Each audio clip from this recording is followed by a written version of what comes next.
नमस्कार, आपकी आवाज में स्वागत है सभी का और मैं हूं आपके साथ कीर्ति दीक्षित। लोकसभा चुनाव की बिसात तो बिछनी शुरू हो गई है। कांग्रेस बीजेपी दोनों ही दलों ने अपनी तैयारियां लगभग पूरी कर ली हैं।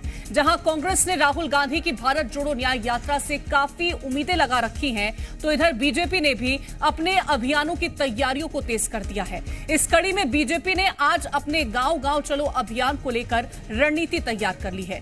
आज आपकी आवाज में बात करेंगे बीजेपी के 24 वाले प्लान को लेकर, लेकिन उससे पहले रिपोर्ट देखिए।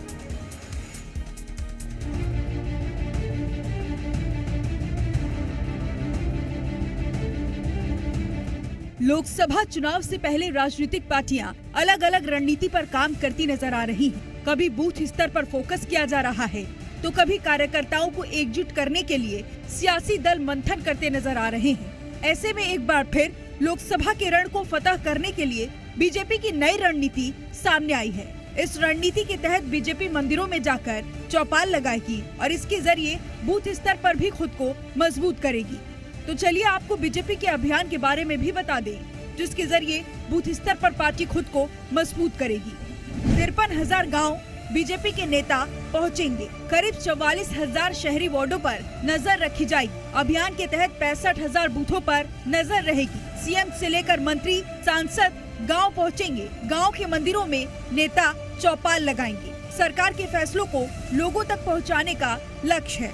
एक तरफ जहां गांव चलो अभियान के तहत बीजेपी खुद को जनता के बीच उतारने की तैयारी में है, तो वहीं दूसरी ओर कांग्रेस ने इस अभियान पर सवाल उठाते हुए कहा कि चुनाव आते ही बीजेपी को मंदिरों की याद आती है। देखिए, ये कितनी भी कोशिश कर ले बीजेपी, गाँव में कर लें, मंदिरों में जाकर कर लें, धर्म की आड़ में खेलना शुरू कर दें, लेकिन प्रदेश की जनता, देश की जनता अच्छी तरह समझ गई है।